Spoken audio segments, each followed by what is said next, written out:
Hello everyone. आज हम आपको जो यूजीसी नेट का पेपर फर्स्ट हुआ था वो प्रोवाइड करवाएंगे। यह पेपर हमारा जून 2019 में लिया गया है। विद आंसर हम आपको प्रोवाइड करवा रहे हैं। इससे क्या होगा, आपको एक एरिया का पता चल जाएगा। और हाँ, जीआरएफ क्वालिफाइड तभी होगा आपका जब आप फर्स्ट पेपर और सेकंड पेपर दोनों की अच्छी तरह तैयारी करेंगे। फर्स्ट पेपर में भी अच्छे मार्क्स लेने बहुत ज़रूरी हैं। अगर आप ओनली सेकंड पेपर पर फोकस रखते हो तो आपका नेट हो सकता है, बट जीआरएफ बहुत ही मुश्किल है। इसीलिए आपको दोनों पेपर्स की तैयारी करनी है, पेपर फर्स्ट और पेपर सेकंड की। तो पेपर फर्स्ट के किस तरह के क्वेश्चन पूछे जाते हैं उसके लिए हम आपको ये क्वेश्चन पेपर प्रोवाइड कर रहे हैं।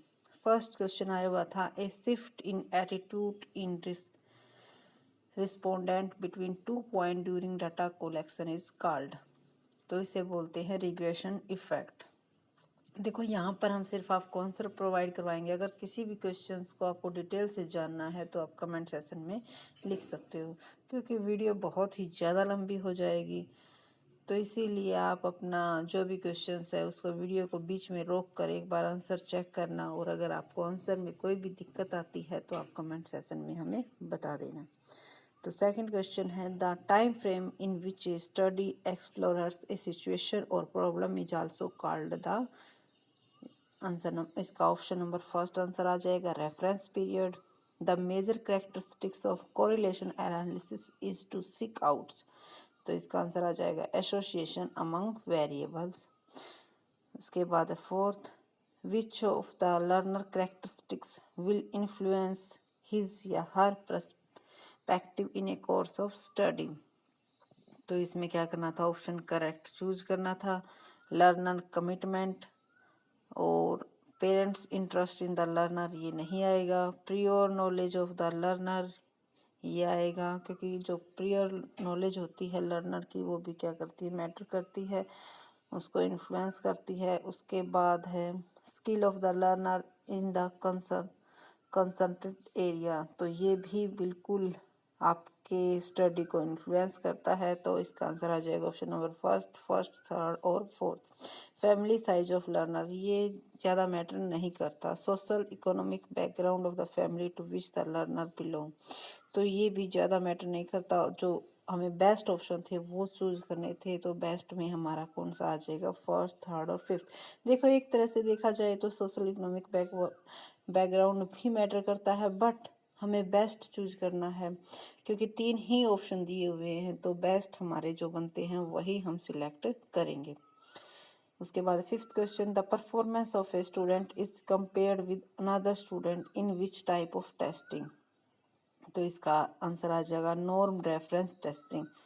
उसके बाद sixth question, from the list given below identify those which are called non probability sampling procedure. तो इसका आंसर आ जाएगा हमारा ऑप्शन नंबर 4, डायमेंशियल सैम्पलिंग और स्नोबॉल सैम्पलिंग, और फिफ्थ है कोटा सैम्पलिंग। उसके बाद है seventh question, the conceptual framework in which a research is conducted is called a. तो इसका आंसर आ जाएगा हमारा option number second, research design. उसके बाद है eighth question, which of the following is an example of a maximum performance test. तो maximum performance test के एग्जाम्पल कौन सा है, option number third, aptitude test. Which of the strategy is the list given below will be associated with direct teaching. तो इसका answer आ जाएगा हमारा option number third, first, fourth and fifth. Providing example and explanation, giving review and recapitulation and practice and feedback. उसके बाद है question number 10, from the list given below identify those question which are called process rather than content based questions. तो इसका answer आ जाएगा हमारा option number 4, divergent questions, fact based questions and fifth open questions. उसके बाद एक passage दिया हुआ था, उसमें से हमें ऑप्शंस चूज करने थे। तो यहाँ से आप आंसर के देख सकते हो। उसके बाद है 16th क्वेश्चन, मैच सेट ए और सेट बी। देखो इसमें क्या होता है, फर्स्ट पेपर में क्वेश्चन तो ज़्यादा मतलब डीपली नहीं पूछे जाते, बस क्वेश्चन को इतनी लेंथी बना दिया जाता है कि उसको देखकर स्टूडेंट ये सोचने लगता है कि ज़्यादा डिफ़िकल्ट है। तो पहले क्वेश्चंस को आप समझने की कोशिश कीजिए कि आखिर पूछा क्या गया है, उसके बाद ही आप आंसर दीजिए। और ऑप्शंस को पहले बिल्कुल भी मत देखिएगा, सबसे पहले आपको क्वेश्चंस पढ़ना है और अपने माइंड में सेट करना है कि इसका आंसर क्या होना चाहिए। फिर उसके बाद आप ऑप्शन देखिएगा कि ऑप्शन में ये दिया हुआ है या नहीं दिया हुआ है, क्योंकि डायरेक्ट ऑप्शन देखने के बाद जो हमारा माइंड है वो डाइवर्ट हो जाता है और हमारा आंसर्स हमें रोंग लगने लगता है, जिसके कारण हम क्या करते हैं, गलत आते हुए भी हम गलती कर जाते हैं। तो देखो सेट ए और सेट बी को हमने क्या करना था, मैच करना था। जो हमारा ए है ऑडियो है वो किसके साथ होगा, फ्रीक्वेंसी मॉड्यूलेशन के साथ। जो बी है एडवर्टाइजिंग, वो हमारा किसके साथ मैच होगा, नॉन पर्सन कम्युनिकेशन के साथ। जो हमारा सी है वो फर्स्ट के साथ मैच होगा, इंटरनेट ट्रांसमिशन या कम्युनिकेशन। देखो इसमें बिल्कुल ही डायरेक्ट आंसर निकल रहा है, क्योंकि जो हमारा एडवर्टाइजिंग होता है वो नॉन पर्सन कम्युनिकेशन होता है। तो बी का थर्ड सिर्फ एक ही में दिया हुआ है, तो डायरेक्ट भी हम आंसर बता सकते हैं कि इसका आंसर जो है ऑप्शन नंबर 3 ही आएगा। तो पहले जिसको आपका कंफर्म हो उसको देखना कि वो किस ऑप्शन में दिया हुआ है। अगर वो एक में है तो हमारा आंसर वही बन जाता है, अगर वो 2 में है तो फिर किसी और पर जिस पर आपकी श्योरिटी हो उस ऑप्शन को चूज कीजिएगा। अगर इस तरह से करोगे तो आपके जो आंसर्स गलत होने के चांस बहुत ही कम हो जाएंगे। उसके बाद 17th question, when subject and predicates of both the premises are the same but they differ in quality only, it is known as, तो उसको क्या बोलते हैं, contrary. Which of the following fraction is the result of the sum of an integer and its reciprocal? तो इसका answer क्या आ जाएगा, option number second 26/5।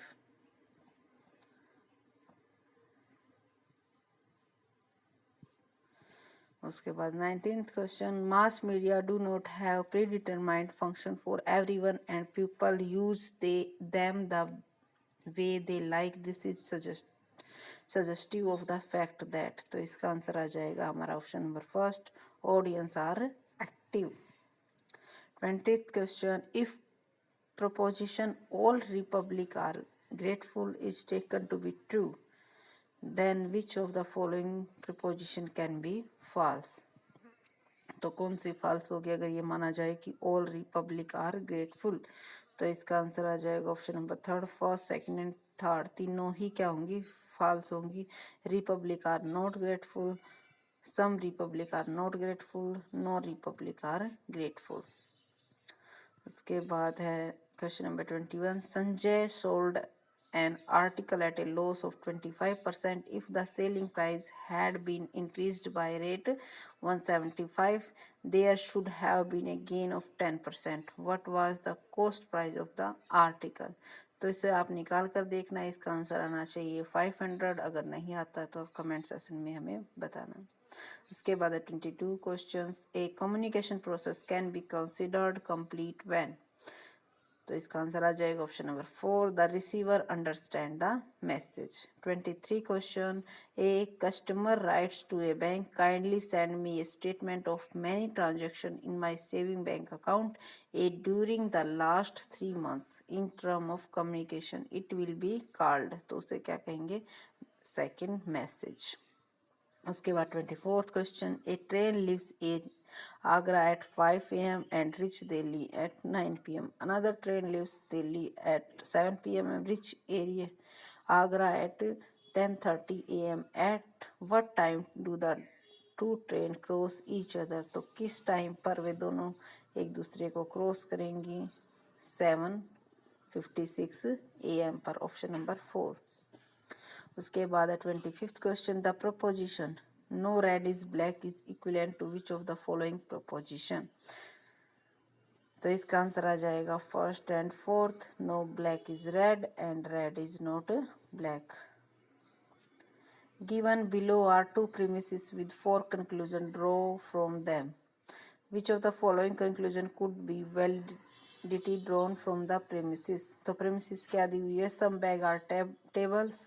Second दी गई है all bags are chairs. और conclusion क्या निकाल के दिया हुआ है इसका? Some tables are chairs. No chairs is table. तो ये wrong हो गया। Some chairs are bag, ये ठीक है। तो ऑप्शन नंबर फर्स्ट और ए और सी इसका आंसर आ जाएगा। देखो इनके लिए प्रैक्टिस चाहिए। जितने ज़्यादा आप प्रैक्टिस करोगे लॉजिकल रीजनिंग की या रीजनिंग की, जितनी भी ज़्यादा प्रैक्टिस करते हो उतना ही आप परफेक्ट होते हो।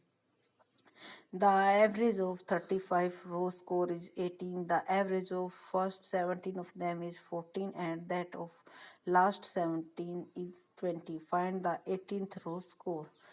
तो फाइंड करना है 18th रो का स्कोर। तो इसका आंसर आ जाएगा हमारा 52। इसमें एवरेज निकाल के तब इसको कैलकुलेट किया जाता है। उसके बाद 28th question, identify the reasoning in the following argument. Pre-active stage of classroom. Teaching is important just as pre-learning. Preparation stage of communication. तो इसका आंसर आ जाएगा ऑप्शन नंबर 4 एनालॉजिकल। उसके बाद है 29th question, in the contest of communication usual sequences. तो इसका answer आ जाएगा option number 3 communication, language, society, civilization. उसके बाद है question number 13, if reason is coded as 5 and government as 9 then what is the code of accident. तो accident का code क्या आएगा ये पूछा गया है। ऑप्शन नंबर 2 इसका आंसर आएगा 7। उसके बाद देखो जितने भी नंबर हैं उनमें से एक लेस करके दिखाया गया है। जैसे रीजन में 6 है तो 5, गवर्नमेंट में हमारे कितने हैं 10 है तो 9, तो एक्सीडेंट में हमारे 8 है तो 7 इसका आंसर आ जाएगा। उसके बाद टेबल के बेस पर इनका आंसर देना था। तो टेबल यहाँ पर दी हुई नहीं है तो इनका आंसर आप उन्हीं के बेस पर दे सकते हो।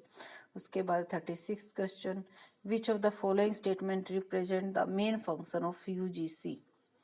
मेन फंक्शन पूछा गया है यूजीसी का। तो इसका आंसर आ जाएगा option number 3 first recognization of institute, second maintenance of quality and standard and giving grant to institutes. ये किसके हैं मेन फंक्शन यूजीसी के। उसके बाद the main aim of the faculty recharge scheme of UGC was to. तो इसका answer आ जाएगा option number first address the shortage of faculty in higher education institutes.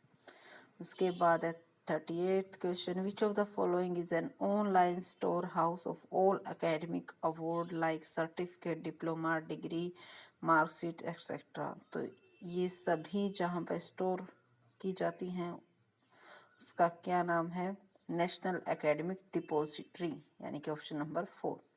उसके बाद the convenient place to store contact information for quick retrieval in email is. तो इसका answer आ जाएगा ऑप्शन नंबर 3 एड्रेस बुक। उसके बाद मॉन्ट्रियल प्रोटोकॉल एम एट। तो इसका आंसर आ जाएगा option number 2 phasing out ozone depleting substances. Montreal protocol का जो मेन एम था वो क्या था ozone depleting substances. SMTP is an acronym from.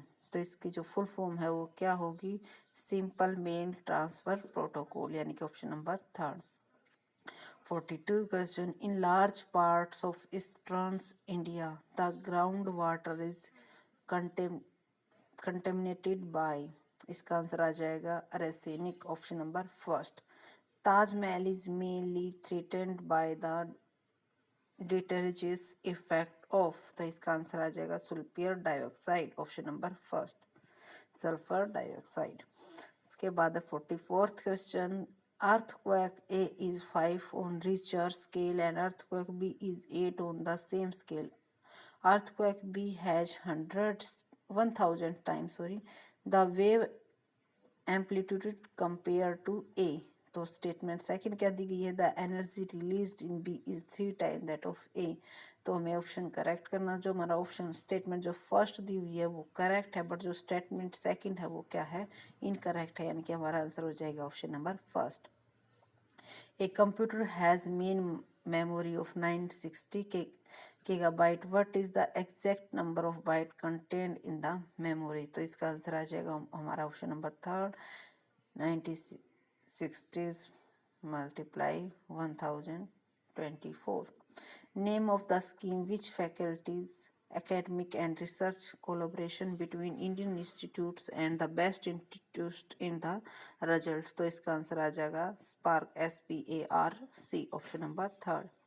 Which of the following file format is not a video file format? तो कौन सा जो है इसमें से फॉर्मेट है जो वीडियो फाइल फॉर्मेट का फॉर्मेट नहीं है, तो ऑप्शन नंबर फोर आ जाएगा .jpeg, क्योंकि ये जो है ये हमारा इमेज का होता है शायद। उसके बाद है fourth, for the day to day administration of university which of the following body is responsibility. तो इसका आंसर आ जाएगा हमारा option number second, syndicate and executive counselling. उसके बाद 49th question, efficiency of electrical power generation is list amongst the following source of energy in case of. तो इसका answer आ जाएगा ऑप्शन नंबर थर्ड, जियोथर्मल।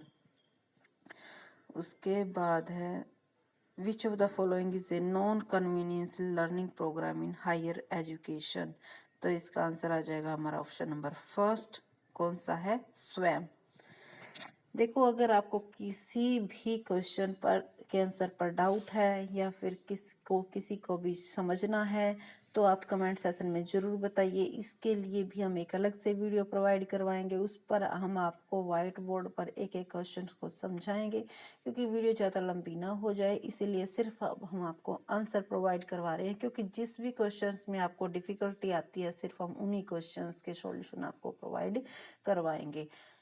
तो आप इन्हें ध्यान से देखना, वीडियो को बीच में रोक कर अपने आंसर्स को देखना कि आपका आंसर्स क्या आ रहा है और क्या आना चाहिए। आपकी प्रिपरेशन इसी तरह होगी, पहले आप अपने कॉन्सेप्ट क्लियर कीजिए और अगर कॉन्सेप्ट क्लियर हो जाते हैं तो फिर आप जो भी आपको पेपर मिलता है जिस भी ईयर का, उससे आप अपनी प्रैक्टिस स्टार्ट कीजिए।